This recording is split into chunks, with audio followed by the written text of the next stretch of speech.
ಇನ್ನು ಯುದ್ಧದ ಕಾರ್ಮೋಡ ಹಾಗೂ ಗ್ಯಾಸ್ ಟ್ರಬಲ್ ಅಥವಾ ಗ್ಯಾಸ್ ಎಮರ್ಜೆನ್ಸಿ ಹಿನ್ನೆಲೆಯಲ್ಲಿ ಹಣ್ಣು ಮತ್ತು ತರಕಾರಿಗಳ ಬೆಲೆ ರಾಜ್ಯದಲ್ಲಿ ತೀವ್ರವಾಗಿ ಕುಸಿತ ಕಂಡಿದೆ.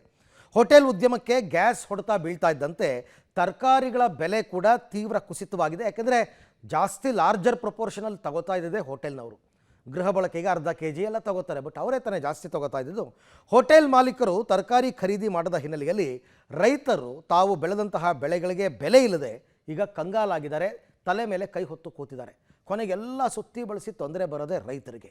ಹೆಂಗೆ ಅಂತ ನೀವೇ ನೋಡಿ. ಇಸ್ರೇಲ್ ಇರಾನ್ ಯುದ್ಧದ ತೀವ್ರ ಪರಿಣಾಮ, ತರಕಾರಿ ಬೆಲೆಗಳಲ್ಲಿ ಕುಸಿತ, ಕಂಗಾಲಾದ ರೈತ. ಹೋಟೆಲ್ಗಳಿಗೆ ಸಪ್ಲೈ ಆಗುತ್ತಿದ್ದ ತರಕಾರಿಗಳಿಗಿಲ್ಲ ಬೆಲೆ. ಕೋಲಾರದ ಎಪಿಎಂಸಿ ಮಾರುಕಟ್ಟೆ ಏಷ್ಯಾದಲ್ಲೇ 2ನೇ ಅತಿ ದೊಡ್ಡ ಮಾರುಕಟ್ಟೆ ಎಂಬ ಹೆಗ್ಗಳಿಕೆ ಹೊಂದಿದೆ. ಇಲ್ಲಿಂದ ದೇಶದ ಹಲವು ರಾಜ್ಯಗಳು ಸೇರಿದಂತೆ ರಾಜ್ಯದ ರಾಜಧಾನಿ ಬೆಂಗಳೂರಿಗೂ ಇಲ್ಲಿಂದ ತರಕಾರಿ ಸರಬರಾಜಾಗುತ್ತದೆ. ತೀವ್ರ ಕುಸಿತ ಕಂಡ ತರಕಾರಿಗಳನ್ನ ಕೇಳುವವರೇ ಇಲ್ಲದಂತಾಗಿದೆ. ಬೆಲೆ ಇಲ್ಲದೆ ರೈತರು, ಮಾರುಕಟ್ಟೆ ವರ್ತಕರು ಆತಂಕಕ್ಕೆ ಒಳಗಾಗಿದ್ದಾರೆ. ಕಳೆದ 1 ವಾರದಿಂದ ತರಕಾರಿ ಬೆಲೆ ಸಂಪೂರ್ಣ ಕುಸಿತಗೊಂಡಿದೆ. ಗ್ಯಾಸ್ ಸಮಸ್ಯೆಯಿಂದ ಹೋಟೆಲ್ ಕೂಡ ಬಂದಾಗಿ ಹೋಟೆಲ್ಗಳಿಗೆ ಸಪ್ಲೈ ಆಗ್ತಿದ್ದ ತರಕಾರಿಗಳು ಕೂಡ ಕೊಳ್ಳುವವರಿಲ್ಲದೆ ಬೆಲೆ ಕುಸಿತ ಕಂಡಿದೆ. ಕಳೆದ 1 ವಾರದಿಂದ ಕೂಡ ಏನು ತರಕಾರಿ ಬೆಲೆಗಳು ತೀರಾನೇ ಕಡಿಮೆ ಆಗಿದೆ. ಹೇಳಿದ್ರೆ ಹೋಟೆಲ್ಗಳಲ್ಲಿ ಗ್ಯಾಸ್ ಸಿಲಿಂಡರ್ಗಳು ಸಿಗ್ತಾ ಇಲ್ಲ, ಹಾಗಾಗಿ ಅವರೆಲ್ಲ ಮೆನು ಕೂಡ ಚೇಂಜ್ ಮಾಡ್ಕೊಂಡಿದೆ. ಈಗ ಫ್ರೈಡ್ ರೈಸು, ನ್ಯೂಡಲ್ಸು ಇವೆಲ್ಲ ಮಾಡ್ಬೇಕಾದ್ರೆ ಅವ್ರಿಗೆ ಸಿಲಿಂಡರ್ ಅವಶ್ಯಕತೆ ಇದೆ. ಅಂತ ಐಟಮ್ಗಳು ಮಾಡ್ತಾ ಇಲ್ಲ ಈಗೆಲ್ಲ, ಅಂಥದ್ದೆಲ್ಲ ಬಾಗಿಲಾಕೊಂಡಿದೆ. ಈ ಗೋಬಿ ಮಾಡೋರು, ಗೋಬಿ ಐಟಮ್ಸ್ ಕೂಡ ಇವೆಲ್ಲ ಬಾಗಿಲಾಕೊಂಡಿರೋದ್ರಿಂದ ಇವತ್ತು ಆ ತರಕಾರಿಗಳ ಬೆಲೆ ಕೂಡ ಕುಸಿತ ಆಗಿದೆ. ಇವತ್ತು ರೈತರಿಗೆ ತುಂಬಾ ನಷ್ಟ ಉಂಟಾಗ್ತದೆ. ಅದು ಯಾವುದೇ ಪರಿಸ್ಥಿತಿ ಅಲ್ಲದು ಕೂಡ ಹೊಡೆತ ಬೀಳ್ತಾ ಇರತಕ್ಕಂಥದ್ದು ರೈತರಿಗೆ. ಹಾಗಾಗಿ ಕೋಲಾರ ಮಾರುಕಟ್ಟೆಯಲ್ಲಿ ಇವತ್ತು ತರಕಾರಿ ಬೆಲೆಗಳೆಲ್ಲ ಕೂಡ ತೀವ್ರವಾಗಿ ಕುಸಿತ ಆಗಿದೆ. ಇನ್ನು ಕೋಲಾರ ಎಪಿಎಂಸಿಯಲ್ಲಿ ಹಣ್ಣು ತರಕಾರಿಗಳ ಬೆಲೆ ತೀವ್ರ ಕುಸಿತಕ್ಕೆ ಗ್ಯಾಸ್ ಸಮಸ್ಯೆ ಎನ್ನಲಾಗಿದೆ. ಇತ್ತ ಹೋಟೆಲ್ಗಳು ತರಕಾರಿ ಖರೀದಿ ಮಾಡದೆ ಹೀಗೆ ಆಗುತ್ತಿರುವುದೇ ಪ್ರಮುಖ ಕಾರಣ.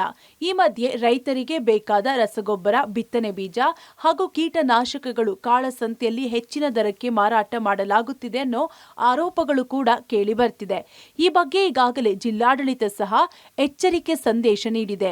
ಇನ್ನು ಇರಾನ್ನಿಂದ ಬರುವ ಮಂಚಿಂಗ್ ಪೇಪರ್, ಡ್ರಿಪ್ ಪೈಪ್, ಕೃಷಿಯ ಕೆಲ ಪರಿಕರಗಳ ದರಗಳು ಹೆಚ್ಚಳವಾಗಿದೆ. ಈಗ ಒಟ್ಟಾರೆ ಇದೆಲ್ಲದರ ನಡುವೆ ರೈತನ ಬಳಸೋ ಉಪಕರಣಗಳೆಲ್ಲ ವಿಪರೀತ ಜಾಸ್ತಿ ಇದೆ. 1ರಿಂದ 10 ಪಟ್ಟು ಜಾಸ್ತಿ ಆಗಿದೆ. ರೈತನ ಬೆಳೆ ಬಂದ್ಬಿಟ್ಟು ತುಂಬಾ ಲೋ ಆಗಿದೆ. 5 ರೂಪಾಯಿ 1 ರೂಪಾಯಿ ಆಗಿದೆ. ಇದೆಲ್ಲರ ಹೊರೆ ಬಂದ್ಬಿಟ್ಟು ರೈತನಿಗೆ ಬೀಳ್ತಾ ಇದೆ. ಫಾರ್ ಎಕ್ಸಾಂಪಲ್ ಟೈನು ಅಂದ್ರೆ ಬಳ್ಳಿ ಕಟ್ಟೋದಕ್ಕೆ ಟೈನ್ ಉಪಯೋಗಿಸ್ತಾರೆ ರೈತನು. 100 ರೂಪಾಯಿ ಇದ್ದ ಟೈನ್ ಇವತ್ತು 210 ರೂಪಾಯಿ ಆಗಿದೆ 1 ಕಿಲೋ. ಮಂಚಿಂಗ್ ಪೇಪರ್ ರೈತನ ಬೆಳೆ ಬೆಳೆಯೋದಕ್ಕೆ ಒಂದು ಮಂಚಿಂಗ್ ಪೇಪರ್ ಅಂತ ಯೂಸ್ ಮಾಡ್ತಾರೆ.